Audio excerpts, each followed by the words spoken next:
Hello and welcome to #PHVote. I'm Maria Ressa. Today we have former Las Piñas representative Cynthia Villar. She is a senatorial candidate with Team Pinoy. She recently came under fire for comments in a debate that was held on Filipino nurses.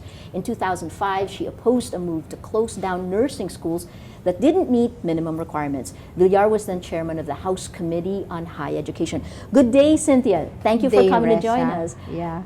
I want to correct that. I did Please. not oppose the move to Okay. close the school. I was just asking the committee, the Commission on Higher Education, to make a transition so that the students will not be displaced, the teachers will not be displaced, the schools will have an exit that is acceptable, and then the Commission on Higher Education will do its job of policing the quality of schools in the Philippines. Well, let's talk about that. It really seemed to have exploded on social media in Yes, terms of yeah. what exactly happened. This was a senatorial debate. No, it's a forum. They ask you a question and then you answer in 60 seconds. 1 minute. You were given 1 minute to Yeah, respond. so if the question is very difficult to answer in 60 seconds, you will have your problem. That's why my answer was cut. Yes. Because it's more than the time limit. Well, the core question of the question seemed to be that you were protecting the businesses instead of the quality of education. No, because they gave permit to the schools and now they're closing it. And we're asking them, how do we do the transition? What will happen to the students who have paid their tuition fee, have studied in the schools? What will happen to them? I was asking them to give a certificate of what they have finished. So from that certificate, maybe they can find a job so that the money they have spent for their schooling and the time would be worthwhile naman. Right. And then maybe there's another way of maybe the schools, since the only thing that they lack is a tertiary hospital, and there are no tertiary hospital in many of the provinces. Maybe they won't not teach BSN or Bachelor of Science in Nursing, yes. but they will just offer courses that are not requiring the need for a tertiary hospital, like courses other than a bachelor's degree, like caregiver course or nursing aid course or whatever. I'm not familiar with all those nursing terms, Yes. but maybe that's the spirit of the ladderized system of education, where you can study for 1 year, get a certificate equivalent to 1 year's work. Right. You study another year, get a certificate, and maybe find a job with those certificates. Because during this time, there was a boom in employment of healthcare people. Correct. So they can go abroad to be caregivers, to be nursing aid, or whatever position. But again, in context, during that time there was a boom. They went overseas, but there was also controversy about the quality of the education of the nurses. Yes, Correct? we know that. That's Yes. why the Commission on Higher Education is doing their job. But as I was saying, it's not that easy to just close the school. You have Correct. to consider that there are people involved in the that. in the middle of it. Oh. How was it? It looked like when it went viral. You know, I remembered seeing an infographic, a picture of you with the quote, one of the responses that Yeah. you gave. How was it portrayed when it went viral? They said that I was demeaning the nursing profession, but it was spliced. I said that if you don't finish your BSN degree, then maybe you can get a certificate wherein you can work as my term is room nurse. I don't know the term kasi to use Right. for that kind of work. Caretakers, actually what they use in the United States, right? In the Yes. States, but Yes. you know, sometimes they don't like that word also. So, Right. so what the problem with me is I cannot think of what word to use. So I used room nurse, and they were angry with that word, the room nurse. So. And mostly, these were nurses and nursing students who responded. Is that correct? No, the nurses. The nurses. So. This is actually an interesting follow-up question, and this is social media. If you're on Twitter, please send questions. Use hashtag PHVote. Questions to Cynthia Villar. This is from @Bugsy67. Some caretakers agree that they do have the same status in the U.S. Why did you apologize? I saw some of her tweets earlier.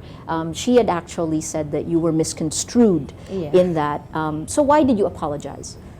Because in the Philippines, caretakers are not nurse. That's what the nurses believe. So maybe I made a mistake, you know. And so it's okay for me to apologize if I have hurt the feelings of many people, because I'm not hesitant to apologize because I didn't mean it. I was not guilty of really demeaning or hurting the people. It's just that it's an interview which is so hard to explain in 60 seconds or 30 Correct. seconds, and I was not able to explain it well because it's a very complicated issue. So where do you stand on that issue? It was during that time. It's not anymore the problem. There are less nursing students now. Yes, So yes. the schools, because of lack of demand, they may opt to close Right, or change to another course. The situation is different from what happened in 2005. But during that time, I was just telling them, look, don't naman displace the students, don't displace the teachers. Make a transition so that everybody can adjust to the situation. The core of the question, though, that Winnie Monsod threw at you was that you would give preference to the concerns of the business people who ran the schools over the. I was just requesting the CHED to make a transition for them, kasi in the first place, they were the ones who gave the permit to the schools. Correct. If they don't like the schools to be like that, why did they give the permit? So, but if there was no permit, there was no school, there will be no problem. Correct. Before they gave the permit, they know that there's no tertiary hospital there. Why will they give the permit? That's the question. So Yes. now that in a way they're responsible, they should make the transition so that it will be fair to everybody. And I guess it's not too much to ask. Yes. During a period of reform, I mean, which actually there are many things we need to change in Philippine society. If you have to make a choice between business concerns and ordinary people, it will be ordinary people. Because the business concern, they can take care of themselves. But the ordinary people, it will be hard for them, especially the poor. They have nowhere to go. That's why they go to us, because nobody will protect them except us. And we do, because that's our responsibility as public officials. Let me throw you another question. Again, this is coming in from social media from @NaiLordJ. Any fear of the effects of your recent statements on the nursing profession for the upcoming election? I don't know what will be the effect, but it's okay with me, because that's the risk you have to take. You make a mistake, then you have to suffer for it. That's okay with me. This is a tough time to campaign with social media, with a changing demographic. Mm-hmm. How are you running your campaign this time? I mean, you ran for Congress and won before, but this time around, is there anything different? Is this a different Filipino voter? No, this is a national campaign. My running for Congress is a local campaign. Correct. So they're very much different. In a local campaign, everybody know you. You know, you're familiar to everybody. They know you personally. Yes. What they know about you is the truth, diba? Because you live among them. In a national campaign, all they know about you is is a perception. Correct. And the perception may not be the truth. So you have to deliver the right message to them, the right way to deliver it, and all that. It's difficult. It's difficult in the national campaign, and media will play a big role in any national campaign. Whereas in a local campaign, it's a personal campaign. I have no problem with that, because they know me very well. They know what I'm capable of doing. They know my real self. So there will be no problem like that in a local campaign. So what does Cynthia Villar stand for? I would like to be remembered as the woman who built the most number of livelihood projects in the Philippines, if I'm able to do it. Do you have a track record of doing this? Yeah, I built livelihood projects in my barangay during my 9 years in Congress. Every barangay, different livelihood projects. And all my livelihood projects, the raw materials are waste. It's processing of waste, finding technology to process waste. And so all I have to give them are the machineries they will use and the training to use the machineries, and they don't have raw materials because the raw materials are waste. They don't have to spend for that. So everything they earn is out of their labor. No other things needed to complete the production. Fantastic. Again, an interesting question from social media from at Christine Gonzaga. She does livelihood projects, taking off. How will she translate these efforts to legislation? What law will she author? How do you translate livelihood projects to laws? I think, as of now, I think the livelihood projects I can do even without legislation. The part of legislation there would be the budget, because when you have a budget, in the Philippines, it's legislation because you pass a national budget. Correct.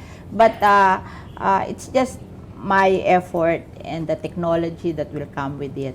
What we need in legislation is the creation of jobs, because you have to pass legislation that will give incentive to businesses that will create jobs for the Filipinos. That's right. When you need legislation. You have to find those businesses, give them whatever incentive, tax or tax break or whatever, many kinds of incentives, so that they will build their factories here or their businesses here, and those businesses and factories will employ people. That you need legislation, because absolutely. those are taxation and other incentives. And another would be in agriculture. After all is said and done, I think 70% of the Philippines is dependent on agriculture. Correct. So you have to make legislation in agriculture. The legislation in agriculture will help the farmers achieve productivity and the ability to compete with foreign agricultural products and those being smuggled into the country. Yeah. So that's what you have to do. But in my livelihood projects, I think I will need the budget. Yes. That's all. But I don't have to get incentives or things like that for my livelihood project. It's a model. I build small factories benefiting 50 families in a small community where they don't have to pay for transportation costs. They can work there with their children. Community-based. Yes. So it's a good model. Well, what's interesting now is that this is a good time for the Philippines. You know, we're doing very well economically, but everyone seems to look at the fact that the trickle-down factor is still so low. Because the kind of investments that come to the Philippines are not long-term. Okay. We need long-term investment which will build businesses that will employ people. The kind of investment now, many of them in the stock market, they're short-term. Yes. They come and go. It's hot money. They don't really give employment to the rest of the country. So we're looking on long-term investments.